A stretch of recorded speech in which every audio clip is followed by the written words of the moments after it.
Hello and welcome to episode 19 of the Western Bulldogs podcast. 19. Barclay Street, hashtag Barclay Street for the cool kids out there. And it's your hosts, Bob Murphy, and, well, it's usually Marcus Bontempelli, but he's left his big coffee cup in the way. Marcus. Oh, sorry. Is that in the way? The camera. What? Sorry, mate. Is that a big coffee or is it just an optical illusion? It is. I've grabbed one from McDonald's today, McCafe. Hang on. Funny segue, actually. McDonald's. Have you heard the news about McDonald's, mate? Oh. No, I haven't, Marcus. How about you tell us about what's happening with McDonald's and the Western Bulldogs? Well, we just agreed to a multiple-year partnership. As funny as it is, the cup just happened to be sitting here right in front of the camera, as you can see. That actually is quite a coincidence.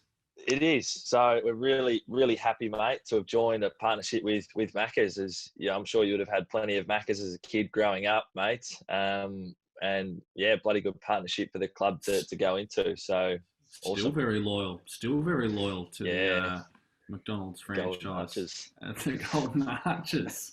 The Golden Arches. That's excellent. So what are McDonald's gonna do? What's their sort of angle with the Bulldogs? Yeah, well, I think at the minute they've definitely got a couple of things going. I think it's going to be a digital sort of partnership, but they've sort of sponsored the Macca's sort of player of the round. I think you've seen just through the socials and whatnot. And it'll probably be ongoing relationship, but a fair bit of it will be probably digital for now. And there might be a few things I think in the future that we'll be able to do, maybe some collaborations, a few different things to work with, and a few cool projects. The Bont Burger.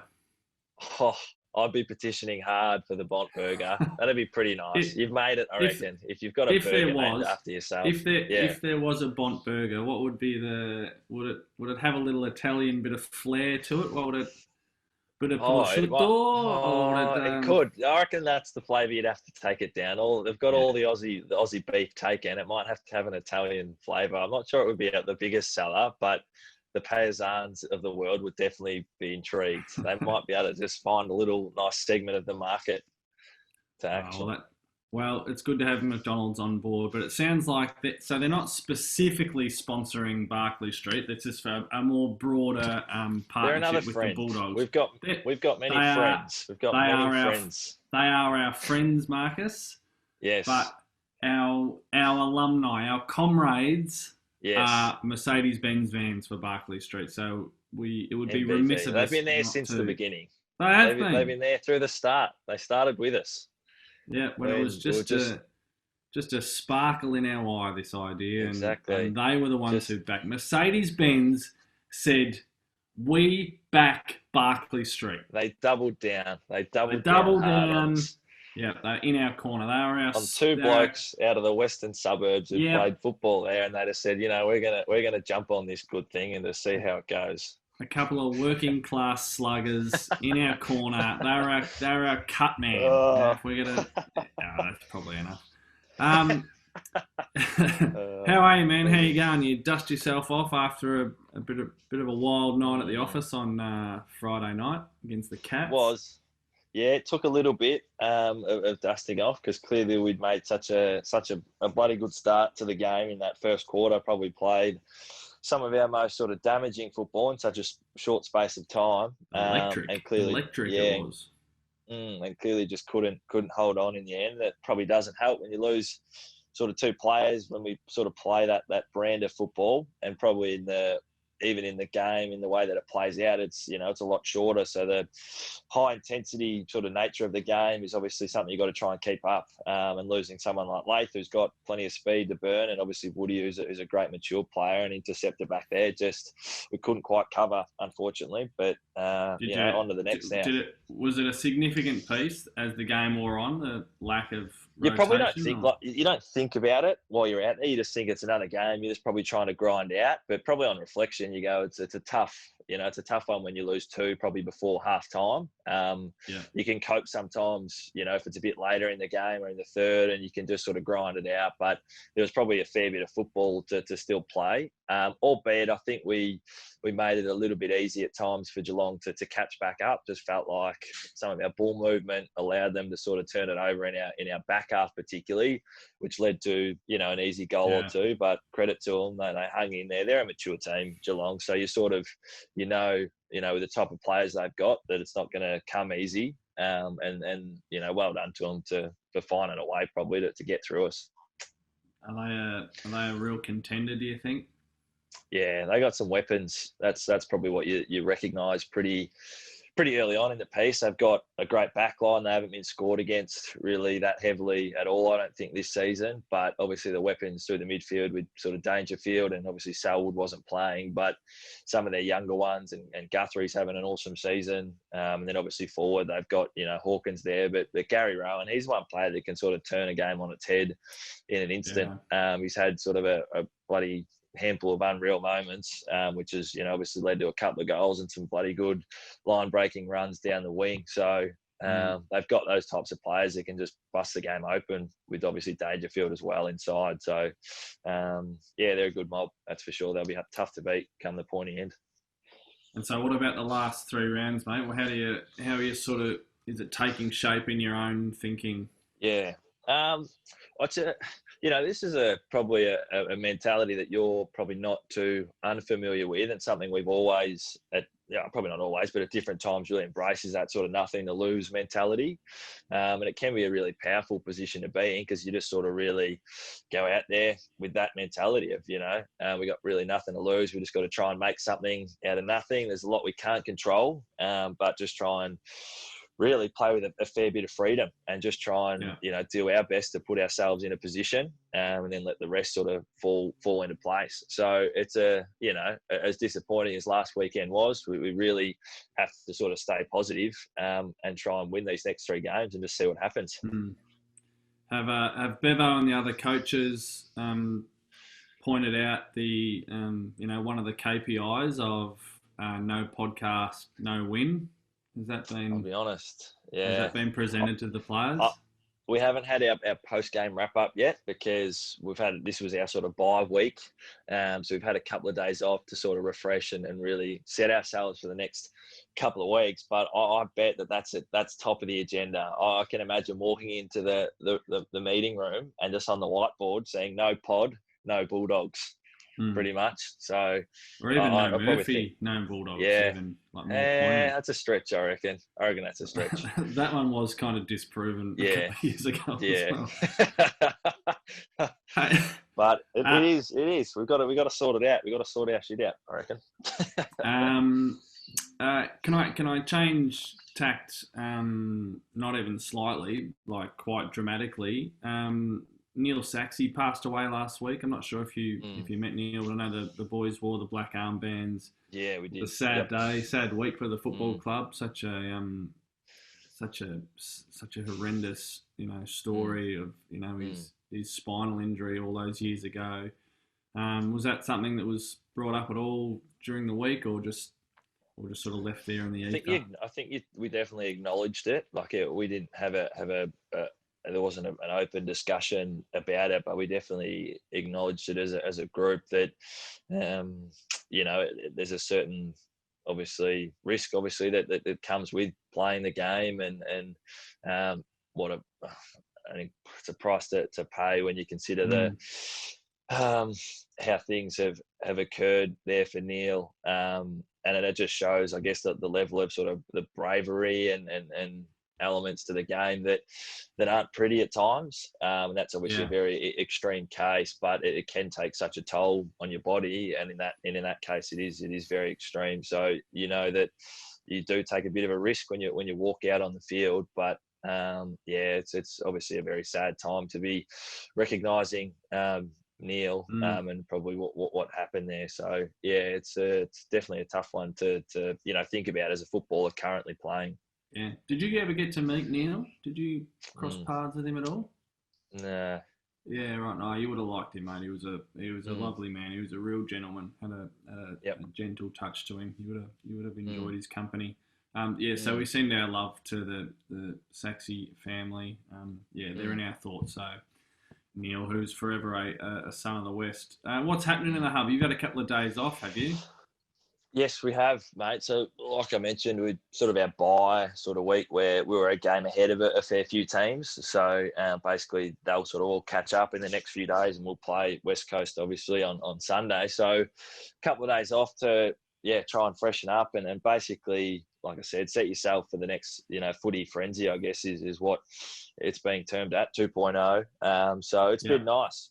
Spent the sort of yesterday up in Noosa, really, just, sort of not gallivanting around, but a few different beach spots. And we spent a fair bit of the day just fishing and throwing a line in. So, nice.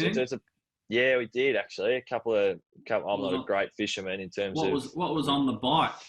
There was one of the boys ended up catching a fairly big trevally. If you know what trevally are, they're a pretty decent sized fish. So that was pretty good. And then just a few little ones, probably, I couldn't even tell you what they were. I know that another fish type's called a bream, so maybe it was a bream, mate. You really don't know that much about fish. and I know, and don't think you get... Don't think real. You're not getting away either with, it's just a little about that bit. When you do that on the screen, that looks... It's hard to... Zoom out. How big was it? I didn't catch it, but I saw it. There was a trevally. It was about that big, I reckon. It was this big. Constant moving hands. Who's the best fisherman going around? Or woman, there's. Yeah, that's true. I think Joshy was pretty good. Joshy Dunkley. He's pretty handy. Obviously, being a country boy. Is he though? He knows, is he? Yeah. He dropped, mate. He dropped Gippsland a long time ago, Josh. You reckon? I'm sure I've seen Josh on the side of the southeastern down near Warragul, just like with the Malways out, like not sure how to get back to. He would take big offence to that. That's so he should. He knows how to get to Noosa. I know that. He knows how to get up there, boy. It was good, but it was nice. Like, what fishing's like. It's a very good, active, sort of non-active, time where you can just sort of stand there and just obviously have a bit of a chat with those around you, but just sort of embrace the weather up here and chill out. So that was a nice couple of hours. Well, the old saying of fishing, a bad day's fishing is better than a good day podcasting. So, Is it? Something like that. Something it's close to that. Who said that? Who said that one? Just some fisherman. Right. Fisherman. Okay. Not sure if he said podcast. Ad-libbed a bit there. Hey, there's been a bit of news. I mean, there's always plenty of news going around in footy, but the idea of the social media trolling and now the Dylan Grimes case and now police charges being laid. I feel like this year you players have kind of ripped the curtain back on just how ugly that side of the game can be. I think everyone knew that there'd be people saying some pretty harsh things on there and getting quite personal, but it seems like it's gone to a whole new level. Have you had much to think about that or got a view on any of that? Yeah, well, I think, I probably think every player at some point has definitely experienced the trolling or hazing or whatever you like. And I think definitely in the last few years, but especially this year, seems like there's been a spike. I don't know from your perspective if you've seen it or recognised it, but I sort of think it's a little bit, there's a lot of people who are probably at home, who are, less probably, more time on their hands, less thing to do. And obviously sport's been a bit of an avenue for people to watch and then maybe vent a little bit at different times. And people have got the shits. Yeah, which, it is understandable with everything going on, but whether that means that it should be taken out on others is another question. And always the challenge has been, I think, is to differentiate, obviously, that the person to the sport or the game, and then realise that there's definitely layers there, that football is obviously what we do, but it's not who we are. And that's where I think it's great that the players that have been, it's gone too far, have called it out to recognise that's not part of what we do. That's you can't. We understand that there's going to be teams that are passionate, or people and supporters that are passionate, and there's some obviously give and take there. But there's obviously a point where it goes too far. And I think the other thing is, sorry, you go. That you see is there's a lot of people out there who aren't players, that supporters that cotton on to the behaviour that's not okay, or the words that are not okay, and even seeing that other people are pulling up other people based on their comments is also something that I've noticed. So I think I've seen, this is just through social media, that it goes the other way too, that people are flying the flag for us as players and the league and as a whole to saying, like they're people too, like this isn't that you just can't just have a dip for whatever you like. Do you worry, as captain, do you worry a bit about how maybe specifically some of the younger guys handle these sort of situations, and the stress that can put them under? Yeah, you do, definitely, because that you probably get to a certain point in your career where that stuff can just bounce off you. It sort of doesn't really understand where it's coming from, and it's not necessarily a you problem. It might be someone else's problem that's just working into your space. So you're able to deflect it, I think, pretty well. But the young ones who are clearly still developing and maturing, whether they can process that as well, I do worry about a little bit. And I think we're constantly educated on sort of social media and how you can sort of protect yourself a little bit from that sort of stuff entering in your space. That's probably from a social point of view. There's different settings and controls that you can sort of put on so that it doesn't quite get in there, which does help. But a lot of it is that why you don't reply to my messages? Which one? What messages? Did you message me? Just post. I just give you a little post-game review. Oh, yeah. Send it through. Well, doesn't there's get probably through. A reason why I don't reply. It must be the message. Is it seen? Do I see it? Does it say seen? I don't know. I forget. That's disappointing. I got a new phone recently. I'm not sure. Maybe you haven't got the new number. Just send it out to your top 500 mates. You just missed it. That is right. But it is. Wow. It is. It has been an evolution. Like you even from your perspective, like from once you first sort of started way back, in the black and white days, it would have been a pretty big shift in terms of the landscape changing, like from your own perspective, surely. Massive, incredible change. But even when I was playing, the social media stuff, it was there, but it wasn't.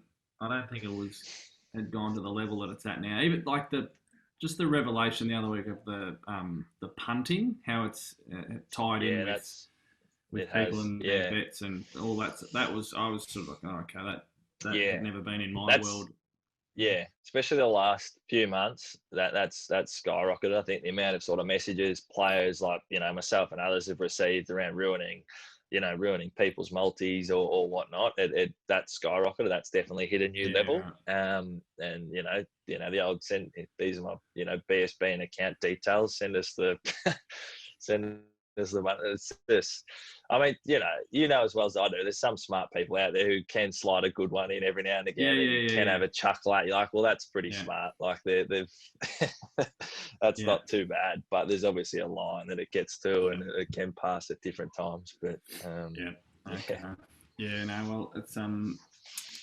it's an issue that continues to gurgle away. I might not be in your top 500 mates, with the new phone number, but someone who is a very, very good friend of the Barclay Street podcast is Daniel Giansiracusa, the most beautiful man in Footscray. Yeah, royalty. And he will be joining us shortly after this. So bring your A game, Marcus, because he deserves it. Paysan, fellow Paysan.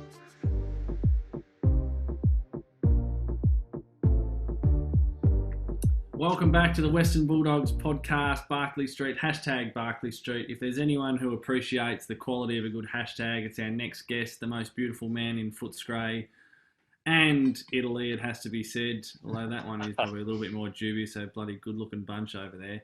Marcus, yes, it is our great pleasure to introduce Daniel Giansiracusa. Danny, welcome to the podcast. Never clap. Yeah. Thanks for having me, boys. He never claps. Oh, yeah. Wow. Wow, yeah. It's family now. This is family. Exactly. It is. Paisans, countrymen. How is the togetherness of the hub? Is it solid up there, or is because when big groups get together, it's that familiar. It is that balance of a lot of love, but everyone knows how to push each other's buttons. How are you two getting along? You all right? Oh, the Italians are tight. It's yeah. We're very tight. We've got Cavara, Liberatore, so we're going well. For the others, you talk about pushing buttons and stuff like that, but we're at a great resort that we can, plenty of space, we can get away from each other, which is important. But the vibe's pretty good. Vibe's still pretty good. Not sure if there's too many Italians on the pro surf circuit or the PGA tour. I'm not sure if they're generally up the. What's your form been like, Danny? Not being disparaging. I'm just generally. Mark Okaruku was out the other day. Was he really? Oh. Yeah. One of our analysts, Chris Kappa, he's another Italian. He took some photos of him surfing. So I'm struggling to think of a golfer, but yeah, he was definitely out there. So. Is Molinari? Is he not Italian? Oh, he is actually. That's right, but I'm not. Francesco. No, but we played the other day actually, Gia and I and two of the other lads. Gia's got some natural ability. He's got a nice swing down. That means he hits it every 1 in 4. He gets it off the tee. Ambrose is a great element of the because isn't it? Yeah. I actually played where I had to use my own ball with Ash Hansen and Benny Graham, and no. I didn't like it. I felt the pressure. You can give it up real quick. You can give the game up real quick. I was holding him up. It was just like, I'll pick mine up here, boys. Let's just get to the next hole. So, yeah, I'm liking the Ambrose format. Yeah. Hey, Danny, do you remember that day in Queenstown? I think it was an early footy trip. So where were the babies? Footy trip, I reckon it was. Second footy trip, Queenstown, New Zealand, and you and I partnered up against Crofty and who was the other one? Do you remember who he was I want to say Granny, but maybe it wasn't Granny. Was it Kills? Oh yeah, I think it was Kills. And that was my stomach muscles are still sore from that day. I laughed so hard. So we kept, poor old Crofty, big tough Crofty. He's like 5th generation citrus farmer, like a real man, like a real man's man. And he had the only way I could describe his golf swing was dainty, real wristy and hippie, and didn't hit it that far. And we sort like of got a 65-year-old lady that plays and just awkward swing, but always hits it up the middle, not very far. Yeah, just like smart play, but. It was. We got him with the bag trick about 5-6 times in 18 holes. We were in the carts and we just left the clip off the bag, and he'd be rolling along and coming up the hill, and his bag would fall off, and we thought it was hilarious. I don't think he was overly impressed by the I reckon by the 6th time his bag fell off the back on the fairway, and you and I nearly crashed our buggy laughing. I think we just about broke Crofty that day. Yes. Hey, can I just straighten up for a moment, Danny? I've noticed that you're the runner at the moment, but you're also coaching the scrimmages, as they like to be described in AFL footy at the moment. How's your time in the hub footy life been? Yeah, well, it's obviously interesting environment, just with the industry and what it's going through at the moment, and but the roles that I'm doing, I'm thoroughly enjoying. The runner stuff. There may have been a few little comments to a few of the opponents, which have been fun. Which I probably shouldn't say. I'm not allowed to talk to the opposition, but I sort of like talk to Bonty, but it's about those other guys. That's been fun. But it's all gone pretty smoothly, the runner space. So I haven't copped too many off Bevo, and we've run it pretty smoothly, I think, with the other guys down on the bench. So that's. Have you copped any from the players? Is there anyone who's given you anything back, or no? There's been a couple, but I've given it straight back to them too. The Italians come out of me, and then I sort of say, "Oh, I'm with you, though. I'm with you. It's just for the right reason." I've had to cover up a couple of times. Marcus, in a verbal stoush, Danny he's a cobra. He rings up, so just the Cobras. We've had a moment or two. I reckon when you've tried to call me off, and I've gone no. Yeah. Well, doing it for so you're fresh later on and stuff. No. Get off now. Saving it from myself. I don't mess with the big dog. If he says he wants to stay on, whatever. Yes. Mate, all good. No worries, Mr. Bontempelli. No worries. How's the scrimmage going? I imagine it's pretty tough. Not just logistics-wise. I know, I'm assuming there's, numbers and that makes it a scrimmage because it's not the standard, numbers to play even sides. But how does it go? You must be so mindful of players' motivation and their circumstances and just trying to keep their heads in the right spot. Yeah, it is. It's been difficult because you're trying to keep the preparation as normal as possible because these guys are going to get asked to come up to AFL level at some stage. Whilst also, being empathetic of being in a hub, that it could be a 14v14 game, that they could happen to go and put the other side's jumper on. Plus, we're getting players from other teams. So it's really unique. One thing I would say, our group... Yeah, sorry, you go. No, our group has been outstanding with their attitude towards it all. And they've attacked it the right way. And that's pretty much the philosophy myself and Jamie Maddox, who's been running that side of things. We've just asked for that, just your attitude to be right, to attack it the right way. And the motivation being that, boys, if you play well, we report back to Bevo and the match committee around, how you've attacked the game. And, that's how they're ready to go when they're called upon at AFL level. So I think we've got a pretty good balance at the moment. And even to the point where the last couple of weeks we've had a scoreboard. The boys have asked for that, and that's just kept their head in the game a little bit more. Last week was our first final, the Royal Pines Cup we're playing for.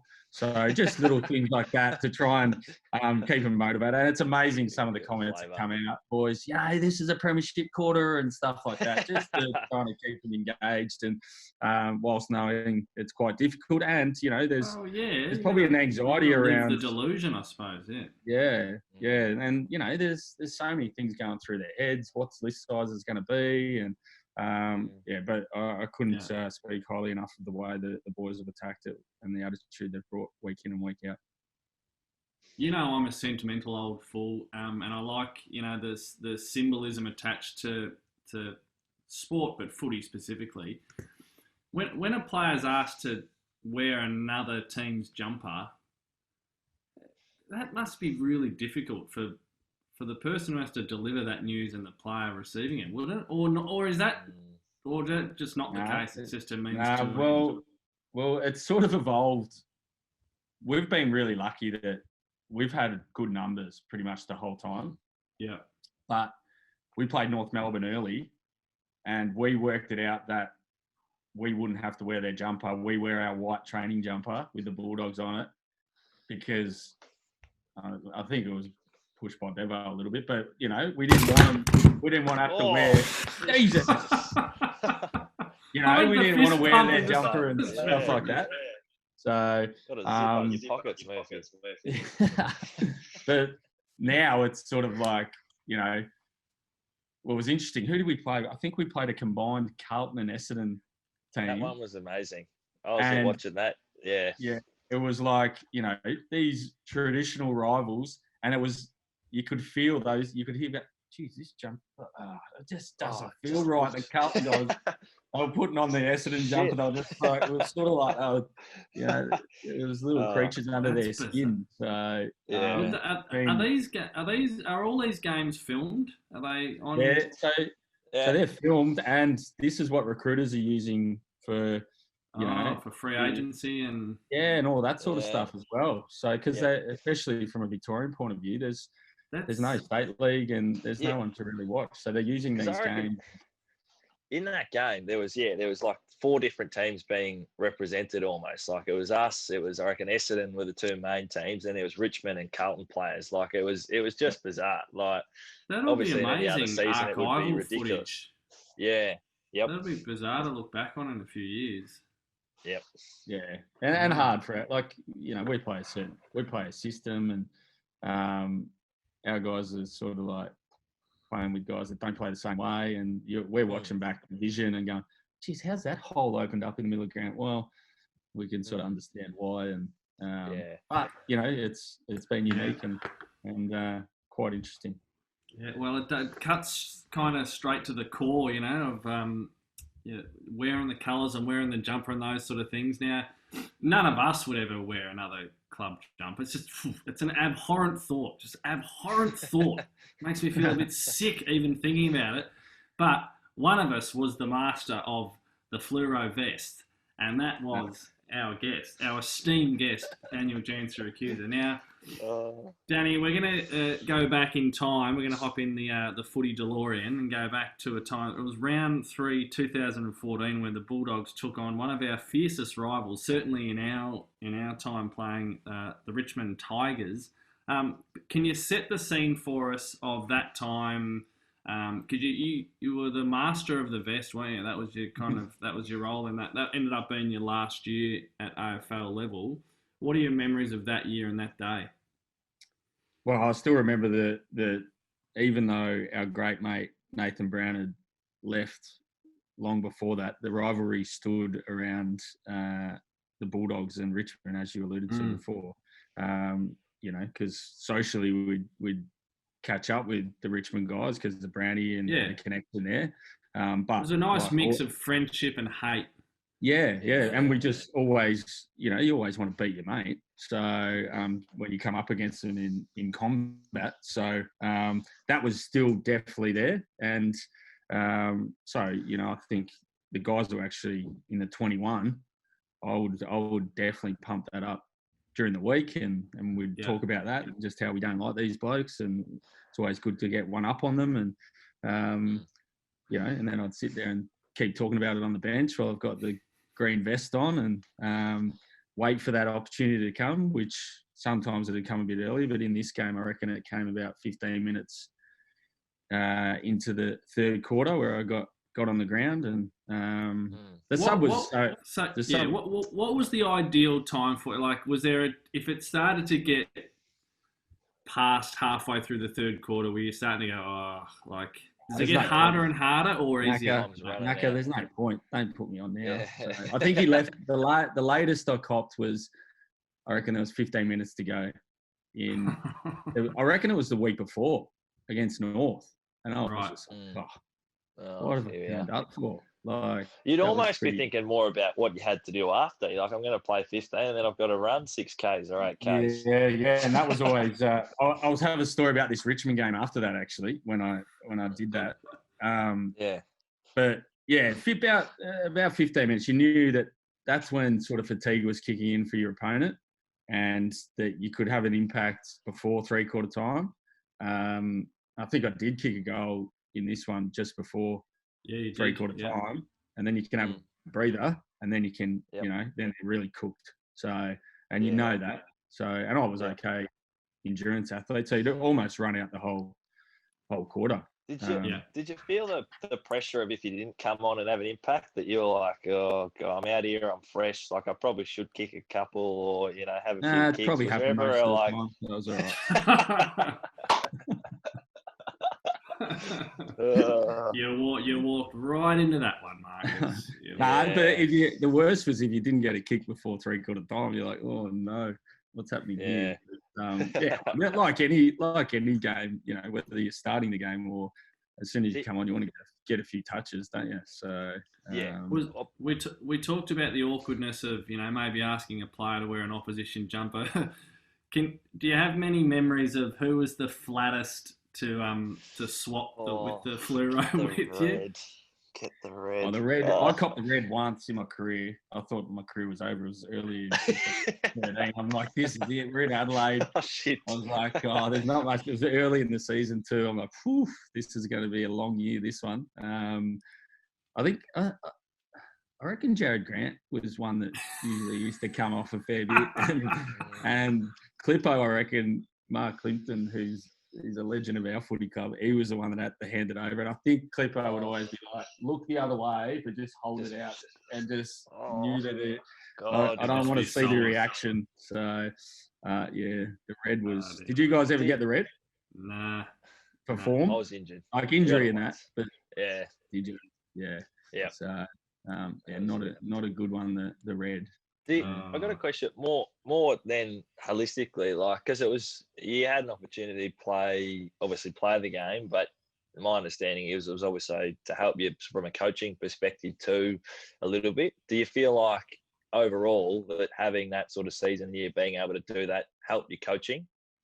That it had an impact? Yeah, definitely. And I think, you know, you try to look at the positive. Like, obviously, it wasn't ideal that you got on that role, but then you go, okay, flip it on its head. Okay, what can I get out of it individually? But more importantly, how can I impact the club and the team? And I felt like I was in the game the whole time because guys had come off. It's a bit like being a runner now. You know, you're talking. You keep guys clued into what's happening tactically, and you know, you get an appreciation to sit back and go, God, this game is fierce. Like. I reckon coaches, and I understand that's why some coaches come down to the bench to actually see this game is as quick as it's ever been. They're hitting as hard as they've ever hit. Even with this year, the shorter quarters, you know, it's probably quickened again. So you've got to just have an appreciation for what, you know, the modern day players going through. And I think that's the hardest thing with coaching is that the longer if you've played, the longer you're out of the game, you know, you can't forget how hard it is, and try to be aware of that, because if you lose that, then you know, the empathetic side of coaching can be lost, I reckon, a little bit. So you got to make sure you have an awareness for that, for sure. The exact opposite is true for the media. Oh yeah, that's you now. Once you put these things on, the instruction is to immediately forget how hard it was. That's pretty much how it works with my go. So with all of that in mind, I can't wait to watch this footage. It's been ages since I've seen this, but just if you're watching this podcast now and listening to it, just sort of keep that in mind. So the blokes come on halfway through the third quarter. This is against a fierce rival. He's already kicked one, and then the game is in the balance. The game is in the balance, and I can't wait to hear Danny's thoughts. But I thought you had. Did you have it like toast? Were you up by about 6 goals and let us chewed you up, or was that a different game? No, I reckon there's a different game. I reckon this one was pretty tight throughout. Oh, right. Okay. I reckon Marcus, don't ever interrupt. Don't ever interrupt my intro ever again, Marcus. I thought I read you're up by 38 points. I honestly thought I read that, and then you had to come. It was okay. We're gonna have to. You did some research. Well done. Yeah, of course, but obviously not good. Not good. Yeah. We're gonna have to edit this out. What a shit show! All right, Seamus, roll the tape. He gets a left foot around the body job in front of Cochin, who runs into a pile of strife but wins a ripping ball. Bashahuli's run down. Newey stands up in a tackle, gets a handball forward. Tonka's taken in a very good tackle. Now Edwards runs into trouble. They turn it over to Cremery, to Bob Murphy. Away. Boyd, handball over the top. Gia's on. Kick it in. He's got to get it to him somehow. Kick goes in that direction. Oh, Kramer's on it. On the right. Oh. Giansiracusa. Well played. 2 minutes to go. Well, Brandon. Unbelievable. As Cranberry picked the ball up, he thought, why didn't I practice my right foot more when I was a young junior? Don't know why. He got it there, and then Brandon Ellis. Gia plays on, the snap is good. What do we see? It's home. Ouch! Got a couple, Gia. Western Bulldogs back in front by 2 points. Well, watch him go down now. How good was that? Oh yeah, he should have kicked it in earlier. But I wanted the easy, just uncontested mark. Because I could get forward, Marcus. Like I was very good at the anticipation game. That's what we call it now. Well, how Stewie managed to get it to you? That's probably the only real vision of him kicking on his right foot ever. I didn't even know he used to wear a boot on his right foot. That was before the Bevo time where, he encourages everyone to use both sides of their body too. So that's what I'm talking about when Brandon Ellis, he was cooked. Like he was, and that's when you're the sub, you know that.